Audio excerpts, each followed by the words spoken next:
Halo sahabat inovasi, jumpa bersama saya Yurni Novita dari Badan Litbang Provinsi Sumatera Selatan dalam acara One Day One Innovation. Satu hari satu inovasi, tiada hari tanpa inovasi. Sahabat inovasi, saat ini inovasi menjadi sebuah keharusan. Dunia terus berubah, maka kita harus adaptif dan inovatif. Untuk menginspirasi, kami hadir dengan para inovator hebat dengan inovasi-inovasinya dalam acara One Day One Innovation. Sahabat inovasi, sejatinya inovasi memang suatu yang berubah dari waktu ke waktu. Dan dengan keadaan seperti itu, maka telah hadir di studio podcast kami Bapak Dr. Hendrian MSc yang merupakan Deputi Bidang Pemanfaatan Riset dan Inovasi Badan Riset dan Inovasi Nasional.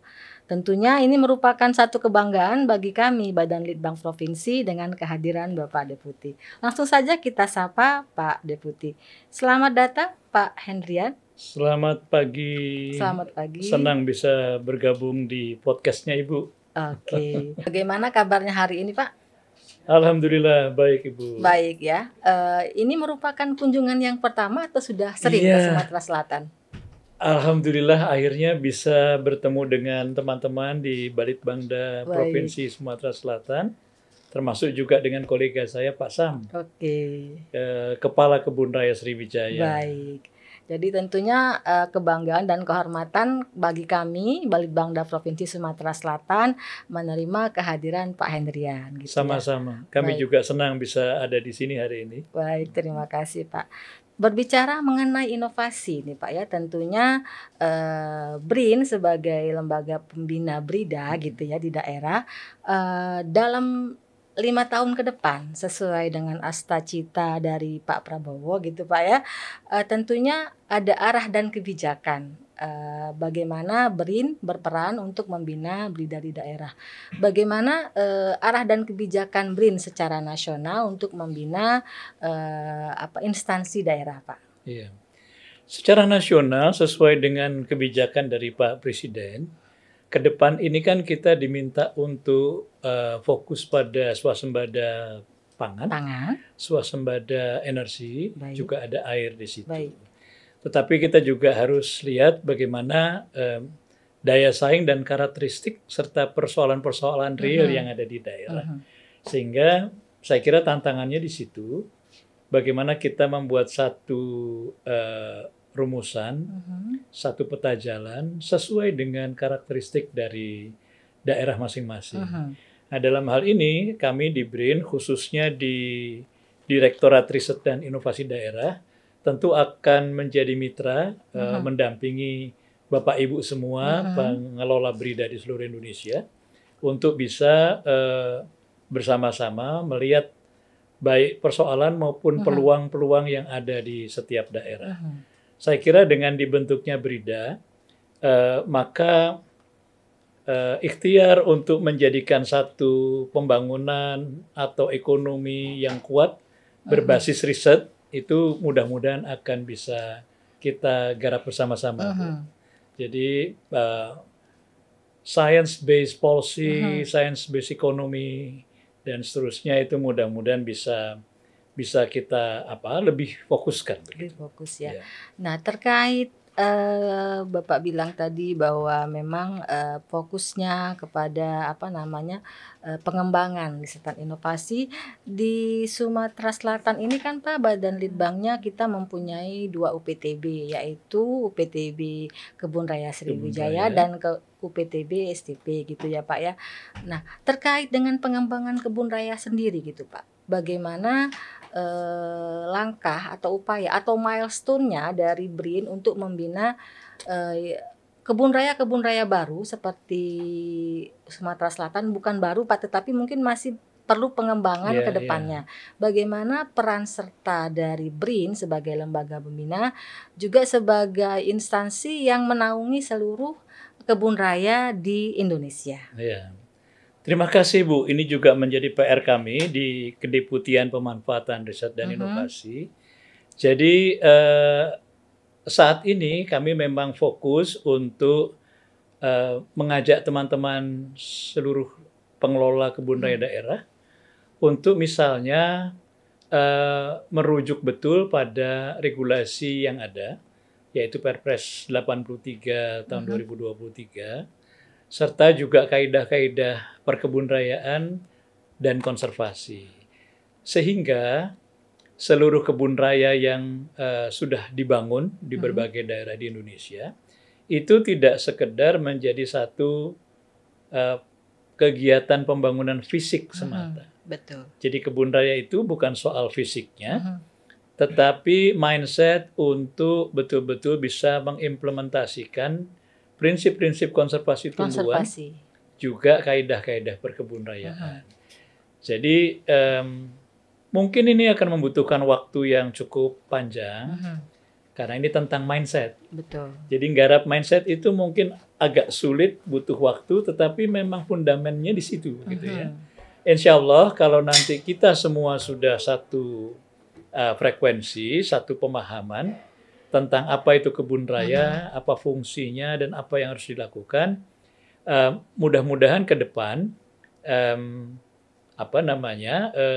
idealisme yang akan diraih melalui kegiatan-kegiatan yang ada di kebun raya itu bisa tercapai.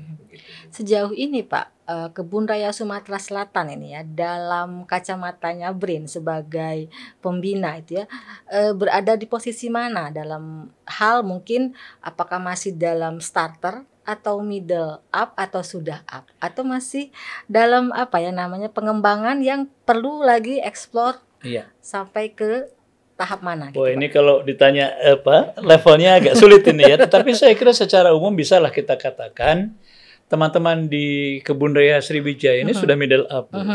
Tinggal nanti misalnya diperkuat tentang bagaimana pengelolaan koleksi sesuai dengan kaidah-kaidah perkebunrayaan.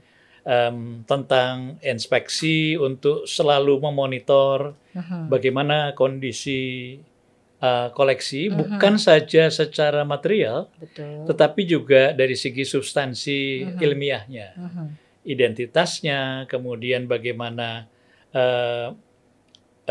material tumbuhan itu dikaji, dipahami, juga barangkali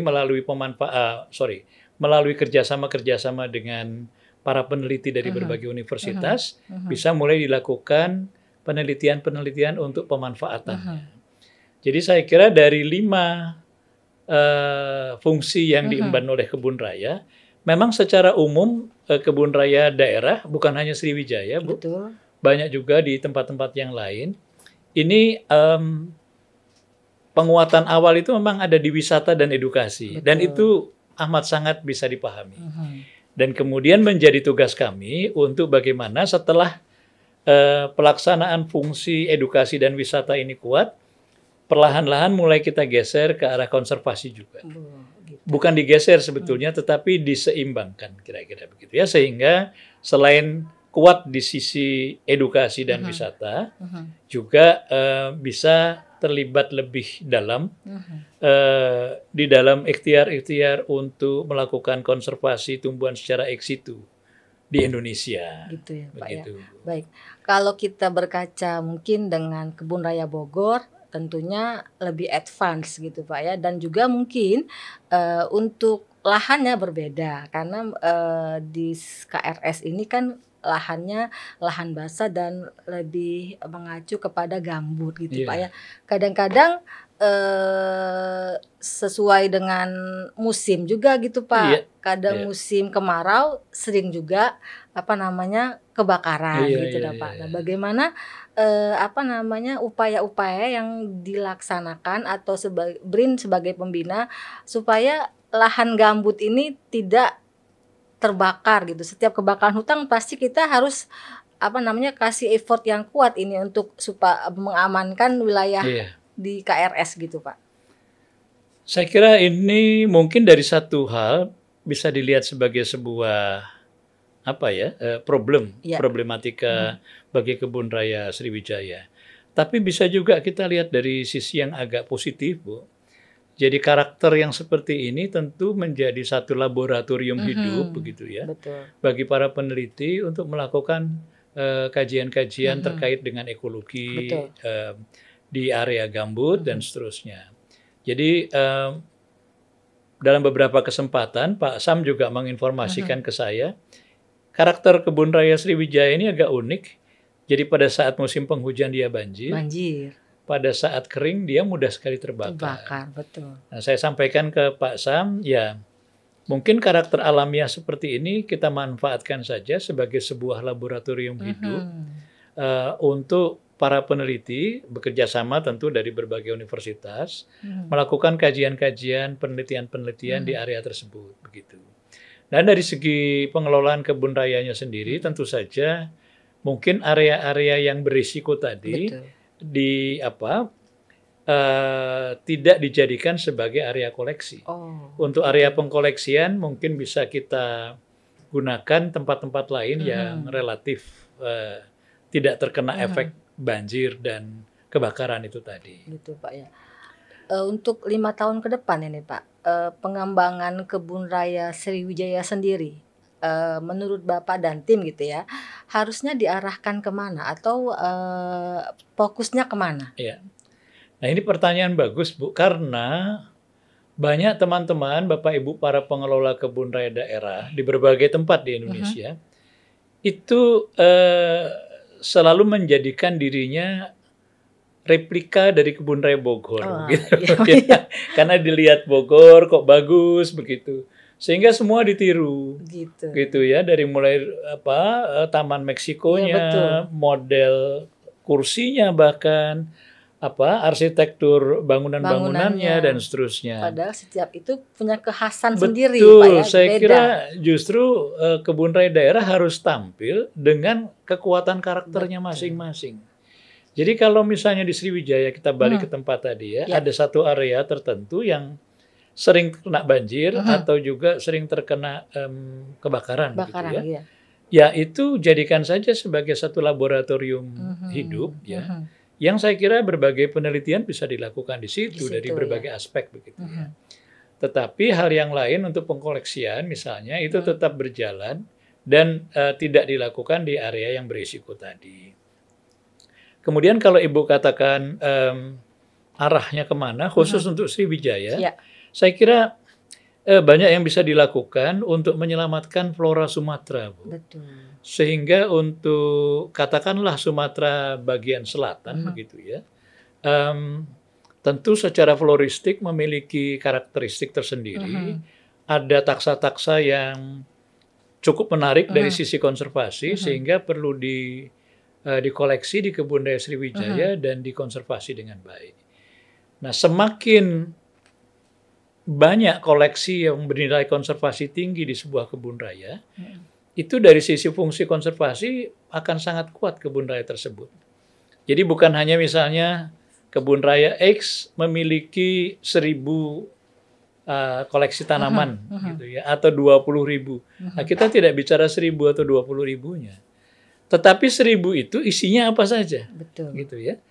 Misalkan hanya 500, tetapi ini adalah jenis-jenis yang masuk di dalam red list IUCN misalnya, atau jenis-jenis endemik Sumatera, atau jenis-jenis yang memiliki karakter biologis yang unik. Ada beberapa tanaman yang memiliki karakter biologis yang unik ya, Rafflesia, Amorphophallus begitu, Nepenthes dan banyak lagi yang lain. Itu saya kira akan sangat menarik sehingga dari sisi riset dan konservasi maka kebun raya Sriwijaya nantinya akan semakin kuat. Tetapi sekali lagi yang disampaikan Ibu tadi sangat benar. Mudah-mudahan teman-teman bisa membangun satu karakter kuat pada kebun rayanya masing-masing. Saya kira sama juga dengan pemerintah daerah begitu ya, kan ada keunggulan, ada daya saingnya kuatnya di sebelah mana dan seterusnya dan seterusnya. Sehingga itu yang saya kira harus menjadi fokus, tidak perlu menjadi tiruan dari kebun raya lain atau dari provinsi yang lain begitu kira-kira ya. Menjadi diri sendiri dengan uniqueness yang saya kira justru akan membuat kita menjadi lebih Betul ya. lebih kuat, Berbeda dari berbeda. kebun raya Iya, di betul Indonesia sekali, lainnya. Bu. Iya. Baik, terkait tadi Bapak bilang bahwa kita harus menampilkan unggulan daerah gitu Pak ya. Berbicara mengenai unggulan daerah, memang ada beberapa tanaman khas yang memang Pak Sam dan tim selalu mengeksplorasi ke daerah-daerah Iya. tertentu yang mungkin memang tanaman tersebut sudah hampir punah lah istilahnya, atau mungkin memang sudah jarang ditanam, dan Pak Sam dan tim mengeksplorasi tersebut dan kemudian dicoba Iya. ditanam di Kebun Raya Sriwijaya. Hal-hal seperti ini yang kami pandang sebagai memang unggulan daerah kabupaten kota masing-masing. Nah, terkait unggulan daerah dan juga terkait dengan pengembangan kebun raya ke depan, kami juga sekarang lagi membuat Pak atau sedang menyusun peta jalan, rencana induk dan peta jalan pemanfaatan iptek Kelitbangan gitu Pak ya, di mana kami akan membuat seperti yang saya bilang tadi Pak, rencana pengembangan iptek 5 tahun ke depan, mau dibawa kemana arah dan tujuannya. Terkait hal tersebut, kami berupaya gitu menggali produk unggulan daerah masing-masing kabupaten yang ada di Sumatera Selatan yang terdiri dari 17 kabupaten kota. Nah, bagaimana BRIN memandang ini dan apa sih yang bisa istilahnya BRIN dalam hal ini sebagai pembina memandang pembuatan atau pelaksanaan rencana induk ini, Pak? Baik. Yang pertama saya ingin memberikan apresiasi untuk usaha dan langkah-langkah yang dilakukan untuk menyelesaikan rencana induk dan peta jalan pemajuan iptek pemerintah Provinsi Sumatera Selatan gitu, Bu. Nah, tentang bagaimana BRIN akan berperan di situ, saya kira memang sejak awal desainnya itu adalah kami menjadi mitra dan pendamping dari BRIDA yang ada di daerah. Oleh sebab itu termasuk dalam konteks penyusunan dokumen seperti ini, saya kira itu bisa dibicarakan nanti dengan kami di BRIN untuk bagaimana misalnya membuat satu atau serangkaian kegiatan di mana Ibu atau teman-teman di BRIDA di Balitbangda bisa menjaring masukan-masukan untuk menyempurnakan kerangka dokumen yang sudah saya yakin sudah tersusun sebetulnya begitu ya. Jadi dalam hal ini mungkin kata kuncinya adalah kolaborasi dengan berbagai pihak sehingga penjaringan ide dan pematangan rumusan yang kerangka dasarnya sudah disusun itu menjadi lebih cepat diselesaikan. Kemudian juga tentu saja yang paling penting ketika nanti keunggulan itu ditemukan menjadi satu faktor yang bisa mengangkat daya saing daerah, bagus juga atau sebaiknya ya dibuat satu perencanaan yang lebih holistik. Katakanlah misalnya kita bicara tentang nanas misalnya. Ini sebagai contoh saja. Saya tidak tahu unggulannya Sumatera Selatan apa ya. Tentu tidak bisa dilihat hanya dari sisi perkebunannya saja. Ini kan ada banyak hal yang terkait dengan itu ya. Ada hulu dan hilirnya gitu Pak ya. Atau misalnya saya punya pengalaman tersendiri tapi nggak usah disebut daerahnya ya. Ini misalnya tentang pemanfaatan rumput laut. Betul. Nah, itu banyak sekali faktor-faktor yang terkait dengan itu untuk bisa mengangkat rumput laut ini betul-betul bisa menjadi satu komoditi yang bernilai. Agak prihatin juga ya kalau melihat satu kekayaan yang sebetulnya bisa menjadi sesuatu yang bernilai komersial tinggi, kemudian hanya digunakan sebagai panganan yang ada di warung-warung begitu ya, atau dijadikan agar-agar jelly gitu ya, komoditi yang sebetulnya masih jauh bisa ditingkatkan daripada itu.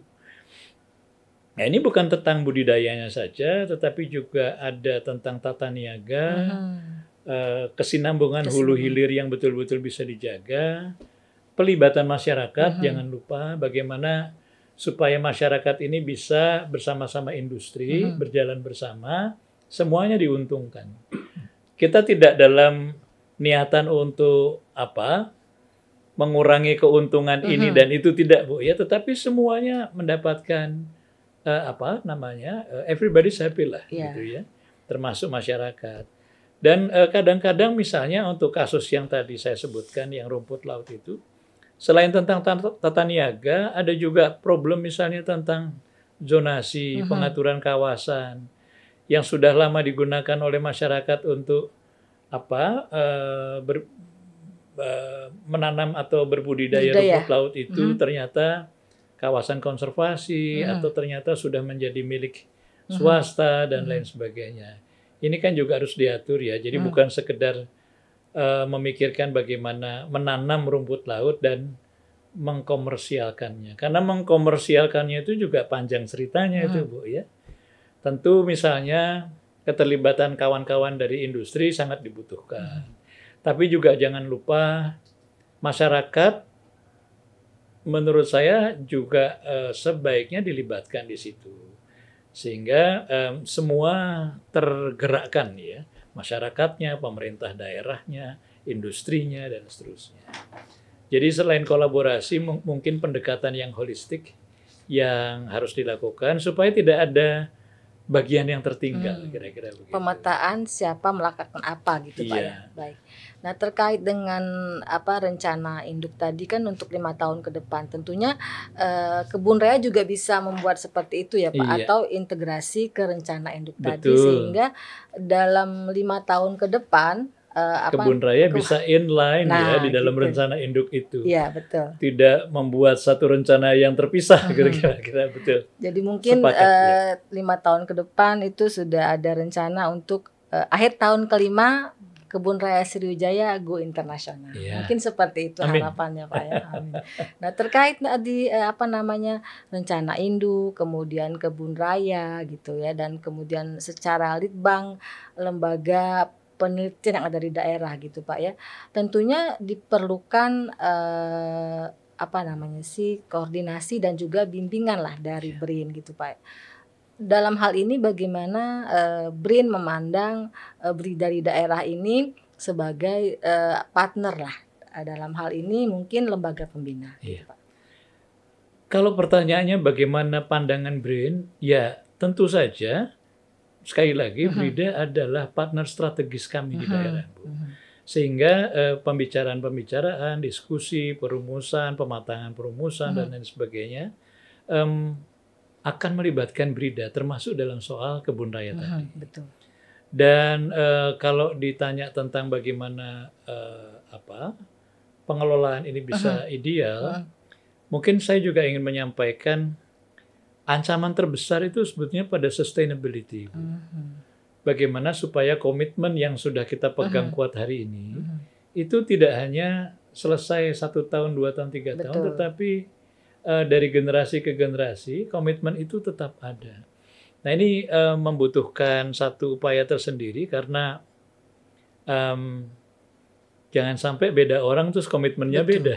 Nanti ganti kepemimpinan mungkin harusnya ini tetap berlangsung gitu. Betul. Ya, yang sudah direncanakan yang dilaksanakan sekarang. Jadi harapan saya mudah-mudahan kita melihat kebun raya ini bukan komitmen atau bukan inisiasi dari individu tertentu. Betul. Bukan dari kepala ini, kepala itu, deputi ini, deputi itu, tidak seperti itu. Tetapi pembangunan kebun raya ini adalah komitmen bersama dari pemerintah daerah, BRIN, masyarakat, dan semua yang terlibat. Sehingga personnya boleh berganti-ganti, tetapi komitmen ini harus tetap kita jaga. Suatu saat saya, Ibu, gitu mungkin sudah tidak duduk di sini lagi, tapi kalau dari luar kita masih bisa melihat dari luar lingkaran karena mungkin kita sudah tidak aktif begitu ya. Kita masih melihat bahwa komitmennya masih bagus, sebagus dulu. Itu ada kepuasan batin tersendiri. Jadi janganlah misalnya pembangunan itu hanya untuk euforia 1-2 tahun, gunting pita, masuk medsos, nilai Pemdanya atau nilai badannya atau nilai BRIN-nya jadi terangkat begitu ya. Tahun depannya selesai. Jadi sustainability ini menurut saya yang harus dijaga bersama-sama. Bagaimana cara menjaganya? Ya harus ada komitmen jangka panjang dari semua pihak, begitu. Baik. Karena ini kan it takes two to tango ya kata orang-orang. Yang membimbingnya semangat, yang dibimbingnya kurang semangat nggak jalan. Nggak jadi juga. Yang dibimbing ingin segera maju, yang bimbingnya cuek-cuek juga nggak bisa juga gitu ya. Jadi semua pihak termasuk masyarakat, Bu. Masyarakat sekitar itu harus dilibatkan. Karena ada beberapa kasus di beberapa daerah, mungkin tidak perlu disebutkan daerahnya, yang ya kadang-kadang ada konflik kecil-kecil lah dengan kanan kiri. Yang menurut saya mungkin itu hanya persoalan komunikasi yang belum selesai. Dan mungkin juga pelibatan, tetapi tentu pelibatan yang proporsional ya Bu ya. Bukan pelibatan yang pokoknya dilibatkan, agak sulit juga kalau begitu ya. Pelibatan yang proporsional dan memang sesuai dengan kebutuhan. Betul. Gitu. Saya kira memang ini menjadi komitmen bersama dan semua harus terlibat. Demikian Ibu. Menarik sekali pembicaraannya Pak. Nah, harapan kedepannya Pak terhadap pengembangan kebun raya Sriwijaya khususnya dan pengembangan semua kebun raya di Indonesia. Ya, yang pertama begini, saya pribadi masih sangat yakin bahwa isu biodiversity itu sampai hari ini masih menjadi isu yang sangat penting untuk seluruh manusia yang ada di muka bumi ini.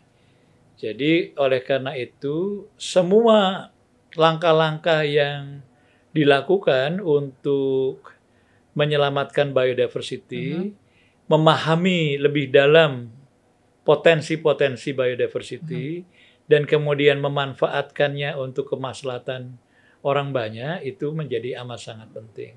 Karena ini juga terkait dengan bagaimana lingkungan dari bumi kita ini bisa dijaga. Itu secara umumnya seperti itu. Nah, dengan adanya kebun raya, beberapa kebun raya di Sumatera, saya kira ini menjadi satu kebahagiaan tersendiri ya. Paling tidak, mungkin Ibu pernah dengar cerita tentang semut yang membawa setetes air untuk memadamkan api. Begitu. Apa yang bisa kamu lakukan dengan setetes air? Tidak penting setetes airnya, tetapi menegaskan di mana posisi kita, itu saya kira akan sangat bagus. Jadi apakah kontribusi kebun raya Sriwijaya terhadap konservasi tumbuhan di Indonesia itu berapapun skalanya, berapapun nilainya, fokus kita mungkin tidak perlu ke sana. Tetapi yang penting adalah kita menegaskan posisi bahwa Sumatera Selatan, Balitbangda Provinsi, dan Kebun Raya memposisikan dirinya untuk ikut serta berkontribusi bagi penyelamatan dan pemanfaatan keanekaragaman tumbuhan. Itu akan sangat mulia dan sangat membanggakan, Bu. Jadi dengan adanya komitmen dari Pak Sam dan teman-teman di lapangan, dengan dinamika yang seperti ini, ya naik turun, terguncang-guncang, kadang-kadang suasana dan situasi baik-baik dan mendukung, tapi kadang-kadang ada juga masa-masa yang penuh tantangan. Sepanjang mereka memelihara komitmen dan idealisme yang kuat, yang baik, saya kira tidak ada masalah gitu ya. Jadi kembali kepada nawaitu dan komitmennya. Kira-kira begitu. Baik, Pak. Terakhir ini Pak, pesan kepada pengelola Kebun Raya Sriwijaya ini khususnya juga mungkin kepada pengelola seluruh kebun raya di Indonesia. Ya, pesan saya yang pertama tentu masih terkait yang tadi kita bicarakan. Saya berharap Bapak Ibu semua tetap pada komitmen awal, apapun yang terjadi. Ya, karena situasi hari ini, besok lusa itu mungkin berubah-ubah. Apapun yang terjadi, apapun tantangannya, betapapun kesulitannya, posisikanlah diri kita pada titik idealisme dan jagalah itu dengan komitmen. Jadi bahwa suatu saat nanti akan begini, akan begitu, tidak perlu merisaukan kita. Yang penting positioning dirinya tetap pada idealisme yang kuat. Yang kedua, Bapak Ibu tidak sendirian. Ada BRIN. Dengan segala keterbatasan dan segala situasi dan segala tantangan, kami berkomitmen penuh untuk mendampingi Bapak Ibu sekalian. Kita sama-sama melibatkan diri dalam ikhtiar konservasi tumbuhan di Indonesia. Hasilnya monggo nanti Yang Maha Kuasa tentukan. Kita tidak tahu besok lusa kayak apa, Bu, ya. Tetapi hari ini kita jaga komitmen dan idealisme itu untuk kita sodakohkan bagi memelihara kekayaan alam Indonesia yang luar biasa ini. Kira-kira begitu. Baik, terima kasih atas kehadiran Bapak Dr. Hendrian MSc yang merupakan Deputi Bidang Pemanfaatan Riset dan Inovasi. Mudah-mudahan harapan kita semua ya Pak, dan sebagai pengelola kebun raya di Indonesia, apa yang Bapak pesankan tadi dan harapkan tadi bisa menjadi pemacu sehingga para personal yang bergerak di kebun raya ini akan semakin terpacu memberikan kontribusi yang besar untuk pengembangan kebun raya Sriwijaya. Tetap semangat apapun situasinya. Terima kasih Pak. Terima kasih atas kehadiran Pak sekali lagi Pak, dan enjoy the day di Sumatera Selatan Pak. Terima kasih. Senang bisa ketemu Ibu dan teman-teman di Balitbangda. Mudah-mudahan kunjungan pertama ini nanti akan diikuti dengan kunjungan selanjutnya. Termasuk ini sebelum selesai, kalau memang ada yang bisa kami bantu dan kami lakukan terkait dengan finalisasi rencana induk dan peta jalan pemajuan iptek di Sumatera Selatan. Monggo nanti saya akan sampaikan juga ke Deputi Riset Inovasi Daerah Bapak Yopi. Barangkali bisa ada satu pertemuan, diskusi apapun bentuknya ya, sehingga kami bisa ikut membantu untuk segera menuntaskan rencana finalisasi. Baik, terima kasih. Mudah-mudahan segera selesai. Baik, terima kasih Pak atas kehadirannya dan supportnya. Mudah-mudahan kami semua bisa menangkap pesan-pesannya dan menangkap supportnya dari BRIN, sehingga lembaga breeder di daerah lebih stabil lagi, lebih maju ke depannya. Untuk informasi lebih lanjut Anda bisa like, subscribe, and comment di YouTube podcast kami One Day One Innovation. Jangan lupa kita masih punya jurus 4S. Setiap orang adalah inovator, setiap masalah peluang inovasi, setiap solusi harus sinergi, dan setiap inovasi harus konkret hasilnya. Nantikan kami yang tayang setiap hari dengan inovator-inovator hebat yang memenuhi atau yang membuat hasanah inovasi di Sumatera Selatan semakin berjaya. Sampai jumpa dan salam inovasi. Salam inovasi.